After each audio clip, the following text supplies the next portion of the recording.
دو چیزوں کے درمیان فرق کرتی ہے. جو چیز دو چیزوں کو واضح طور پر بیان کر کے نکھار کر ایک دوسرے سے علیحدہ کرتی ہے اس کا نام ہے مبین. اب کتاب کا معنی بھی معلوم ہو چکا, مبین کا معنی بھی معلوم ہو چکا. آپ دیکھیے یہ ایک کتاب ہے, آپ اس کو بک کہہ لیں, عربی میں اس کو کیا کہیں گے؟ بولو تو. کتاب ہے. کتاب کا معنی ہم نے کیا بتایا؟ جو اکٹھا کرنے والی یا جس میں اکٹھا کیا گیا, یہی معنی عرض کیا نا. تو اب اس کو کتاب کیوں کہتی؟ اس لیے کہ بہت سی باتیں اس کے اندر اکٹھی کر دی گئی, یا یہ کہ اس کتاب کے یہ ٹائٹل کے دو پنے جو ہیں یہ اپنے اندر بہت سی علم کی باتوں کو یا بہت سے مضمونوں کو یا بہت سے ٹاپکس کو اپنے اندر یہ اکٹھا کر رہی ہے. کتاب کو اس لیے کتاب کہتے ہیں. اگر یہ چند چیزوں کو اپنے اندر اکٹھا نہ کرتی ہو تو اس کو کتاب کہنے کا کوئی مطلب نہیں. اب کتاب کا مفہوم سمجھ میں آیا؟ اچھا, تو اب مانا کہ عرف لغت میں کتاب اسے ہی کہتے ہیں جس کی آپ بک بولتے ہیں, بک. لیکن اصل لغت کے اعتبار سے ہر وہ چیز کتاب ہے جو چند چیزوں کو اکٹھا کرتی ہے. اصل لغت کے اعتبار سے ہر اس چیز کو کتاب کہہ سکتے ہیں جس کے اندر چند چیزیں اکٹھی کر دی گئی. اب جناب محمد رسول اللہ صلی اللہ تعالی علیہ وسلم کی ذات بابرکات پر ذرا نظر ڈالیے کہ کیا آپ نے کسی کو اکٹھا نہیں کیا؟ سرکار دنیا میں تشریف لائے, کوئی کالا تھا, کوئی گورا تھا, کوئی پیلا تھا, کوئی لال تھا, کوئی حبشی تھا, کوئی عربی تھا, کوئی ایرانی تھا, کوئی تاتاری تھا, کوئی عرب میں رہتا تھا, کوئی عجم میں رہتا تھا, کوئی کہیں, کوئی کہیں, کوئی کہیں. سب کو اتنے اختلافوں کے باوجود کہ رنگ مختلف ہیں, رہنے کی جگہ مختلف ہے, رہن سہن مختلف ہے, بولی مختلف ہے, مگر اس کے باوجود جناب محمد رسول اللہ صلی اللہ علیہ وسلم وہ ہستی ہیں جو دنیا میں تشریف لائے اور دنیا میں تشریف لا کر ایک کلمہ لا الہ الا اللہ محمد رسول اللہ صلی اللہ علیہ وسلم پڑھا کر سب کو اکٹھا کر دیا.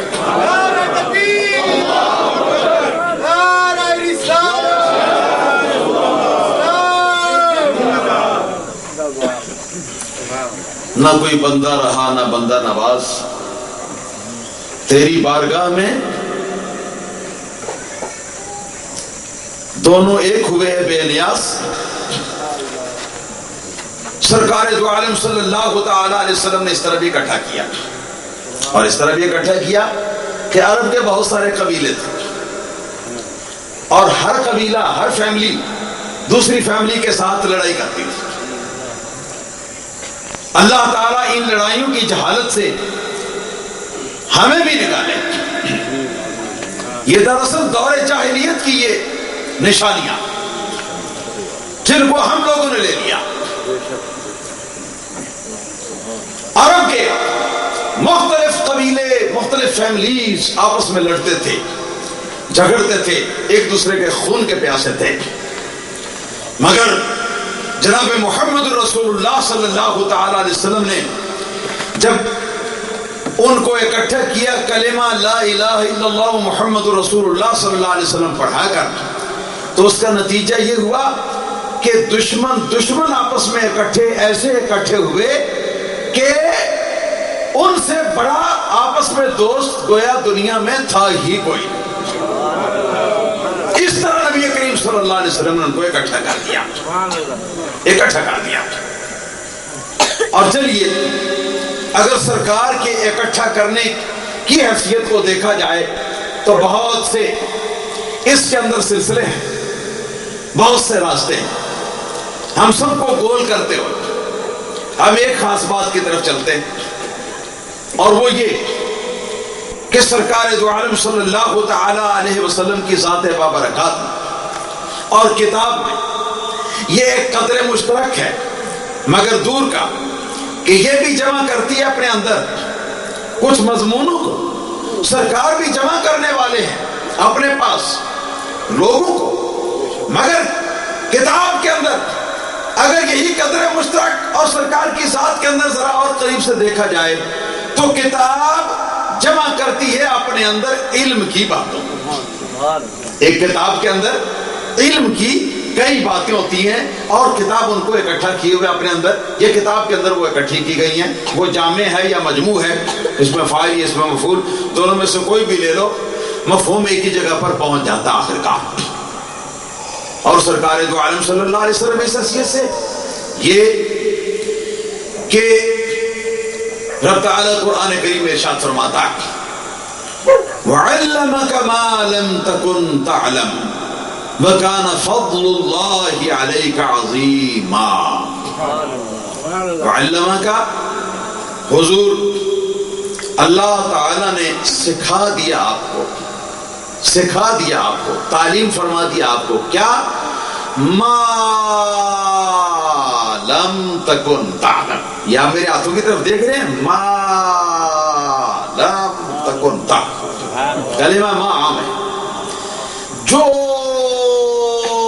کچھ بھی آپ پہلے نہ جانتے تھے وہ سب آپ کو حضور ہم نے تعلیم کر دی، وہ سب تعلیم کر دی۔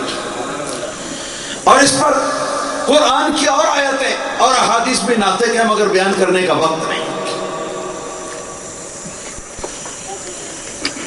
مختصر یہ کہ جب سے دنیا شروع ہوئی اور جب تک یہ دنیا رہے گی، یہاں تک کہ اس دنیا کے گزر جانے کے بعد اگلا جہان آ جائے گا، محشر کا میدان قائم ہوگا، کیسے اور کیا اس کے اندر ہوگا، پھر اس کے بعد جنتی جنت میں چلے جائیں گے، دوزخی دوزخ میں چلے جائیں گے اپنے گھروں میں، پھر جنتی جنت کے اندر کیا کریں گے اور کب تک، اور دوزخی دوزخ میں کیا کریں گے، کیسے رہیں گے اور کب تک، ان دو حدوں کے بیچ میں قرآن اور سنت اس بات پر گواہ ہیں، جو کچھ ہے اللہ تعالیٰ نے وہ سب کچھ چیزیں، ان تمام چیزوں کا علم سرکار دو عالم صلی اللہ تعالی علیہ وسلم کے سینہ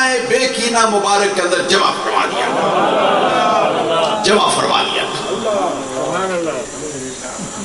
اسی کو ایک روایت کے اندر جو احادیث معراج کے سلسلے میں وارد ہوئی ہے بہت ساری حدیث کی کتابوں میں، نبی اکرم صلی اللہ علیہ وسلم نے ان الفاظ کے ساتھ بیان فرمایا کہ اوتیت علم الاولین والآخرین، جو مجھ سے پہلوں کو علم دیے گئے تھے وہ سب بھی مجھے دیے گئے، جو میرے بعد آنے والے قیامت تک جتنے آنے والے، کوئی دین کا عالم ہے، کوئی دنیا کا عالم ہے، کوئی ریاضی کا عالم ہے، کوئی میتھ کا عالم ہے، کوئی ہسٹری کا عالم ہے، کوئی جغرافی کا عالم ہے، کوئی سائنس کا عالم ہے، کوئی فلسفی کا عالم ہے، کوئی کسی چیز کا عالم ہے، جتنے بھی علم والے میرے بعد دنیا کے اندر پیدا ہوں گے، جتنا علم ان سب کو دیا جائے گا وہ بھی مجھے دے دیا گیا۔ نعرہ تکبیر، نعرہ رسالت۔ تو آپ کی ذات اولین اور آخرین کے تمام علوم کو اپنے اندر جمع کرنے والی ہے، اور جو چیز اڑھائی باتیں علم کی اپنے 2 پنوں کے اندر، یہ جو ٹائٹل کے 2 پنے ہیں ان کے اندر اڑھائی باتیں، 2 یا اڑھائی باتیں جو بک لیے ہوئے ہیں، جمع کیے ہوئے ہیں، سمیٹے ہوئے، اکٹھا کیے ہوئے ہیں، اس کو آپ کتاب کہیں۔ اور جو اولین و آخرین کے سارے علوم اور سارے علوم کے مضامین اور تمام سبجیکٹ کے جتنے بھی علم ہیں ان سب کو اپنے اندر جمع کیا ہوئے، اس کو کتاب کیوں نہیں کہیں گے؟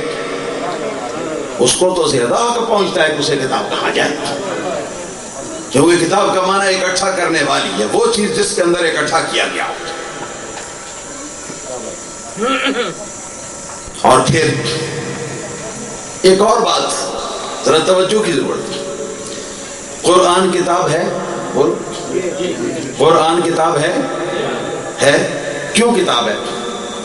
اس لیے کہ قرآن کے اندر 114 سورے ہیں،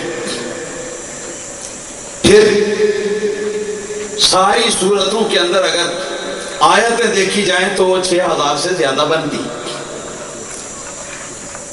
اور ہر آیت کے اندر ایک ایک مضمون ہے باقاعدہ مستقل، ایک ایک مضمون ایک ایک آیت کے اندر۔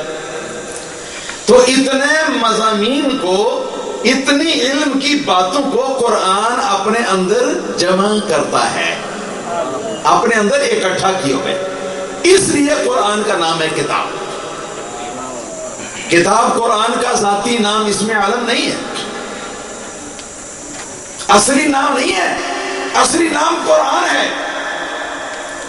اصلی نام کتاب نہیں ہے، کتاب وصفی نام ہے، اصلی نام نہیں ہے۔ اور یہ اس لیے کہ وہ اپنی 2 حدوں کے اندر، اپنے شروع اور اپنی آخر، ان 2 حدوں کے اندر بہت سی علم کی باتوں اور علم کے مضمونوں کو جمع کرنے والی، اس کا نام کیا ہے؟ اب نام ہو گیا کتاب۔ اچھا، ایک بات کا جواب دیجئے کہ اتنے علموں کو جو قرآن کے اندر ہیں قرآن نے اپنے اندر جمع کیا، تو قرآن کا نام اب بن گیا کتاب، کیوں حضرت مولانا؟ اس کا نام بن گیا کتاب۔ آپ فرمائیے، جس کا نام قرآن ہے اور جس کا وصف کتاب ہے، بتائیے وہ پیارے مصطفیٰ اکرم صلی اللہ علیہ وسلم کے سینے کے اندر وہ تھا کہ نہیں؟ وہ قرآن سرکار کے سینے، بولتے نہیں بھائی آپ بڑے ڈھیلے ذرا ہمت کے ساتھ، قرآن سرکار کے سینے میں تھا کہ نہیں؟ تھا نا؟ تو جو قرآن کے اندر تھا وہ بھی سرکار کے سینے میں، جو قرآن میں نہیں آیا تھا اس سے زیادہ اور بھی بہت سارا سرکار کے سینے میں۔ جب سے دنیا بنی جب تک رہے گی، سب علم کائنات کے آپ کے سینے میں، کائنات کے اسرار کونیہ سرکار کے سینے میں، ان سے زائد اللہ کی ذات کے معارف، اللہ کی ذات کے اسرار، اللہ کی صفات کے معارف اور اسرار، اللہ کے ناموں کے بھید اور راز، اللہ تعالیٰ کے کاموں کے معارف اور اسرار، ان کے بے شمار علوم اور بے شمار چاپستے مضامین جو ہیں، ان سب مضامین کو قرآن کے ساتھ ساتھ قرآن سے زائد بھی سرکار اپنے سینے میں لیا۔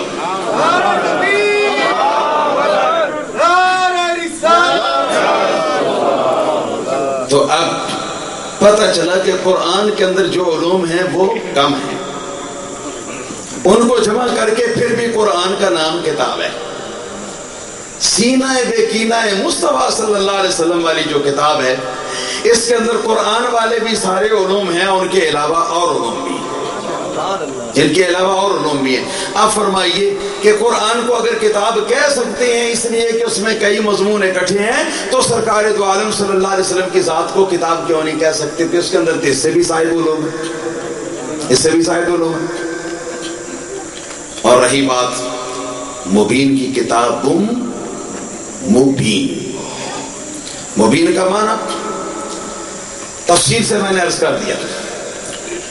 عام طور پر سہولت کے لیے، آسانی کے لیے اس کا معنی کر دیتے ہیں بیان کرنے والی.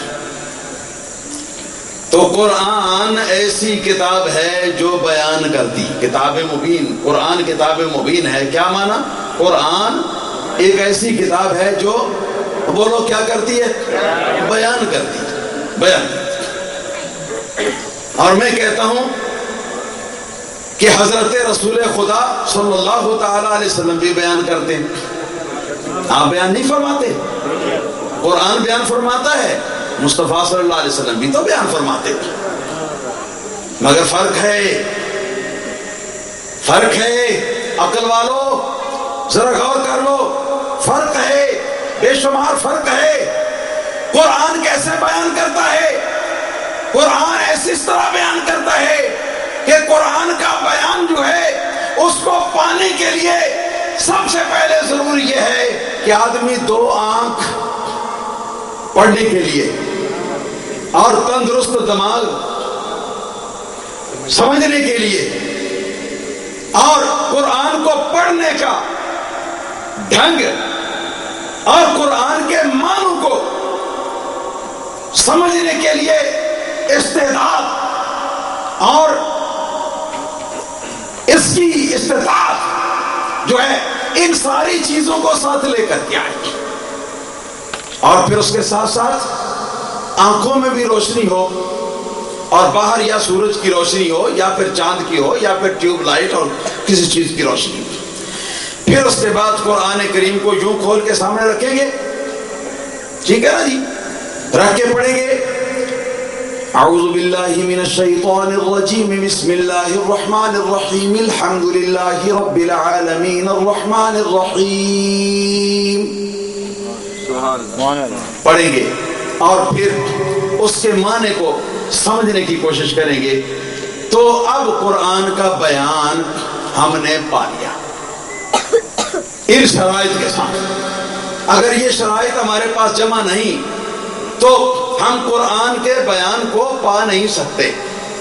مگر پیارے مصطفیٰ صلی اللہ علیہ وسلم تو ایسا بیان کرتے ہیں کہ سرکار دو عالم صلی اللہ علیہ وسلم کو اپنی آنکھ سے دیکھیں تو سرکار بیان کرتے ہیں، سرکار کی بات کو کان سے سنیں تو سرکار بیان کرتے ہیں. سرکار سر سے لے کر پاؤں تک اپنی ظاہری کیفیت، ظاہری حال کے ساتھ بھی بیان فرماتے ہیں اور اپنی زبان مبارک کے ساتھ بول کر بھی بیان فرماتے ہیں. قرآن بیان فرماتا ہے مگر زبان نہیں رکھتا، بول نہیں سکتا، بتیا نہیں سکتا. حاجی صاحب قرآن بیان کرتا ہے مگر بتیا نہیں سکتا. اس کے پاس بولنے کا آلہ نہیں ہے، زبان نہیں ہے، اس کے پاس زبان نہیں رکھتا. مگر پیارے مصطفیٰ صلی اللہ علیہ وسلم تیرے مبین ہونے کی شان کے کیا کہنے کہ تو جس طرح قرآن بیان کرتا ہے اس طرح بھی بیان کرتا ہے، اور قرآن سے پڑھ کر بیان کرنے کے لیے زبان بھی رکھتا ہے، اور اپنی زبان کے اندر وہ بیان رکھتا ہے کہ جس بیان کے اندر وہ تاثیر ہے کہ جس تاثیر کی بھی کوئی انتہا نہیں ہے. نعرہ تکبیر، نعرہ رسالت، سید مرسدی یا نبی. تو میرے دوستو، قرآن بیان کرنے والا ہے مگر زبان نہیں رکھتا.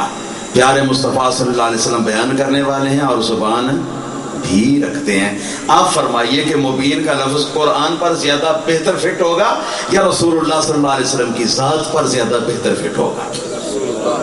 اب یہاں تو یہ بات بالکل کھل گئی کہ کتاب مبین قرآن کی بھی شان ہے مگر پیارے مصطفیٰ صلی اللہ علیہ وسلم کی یہ بھی شان ہے.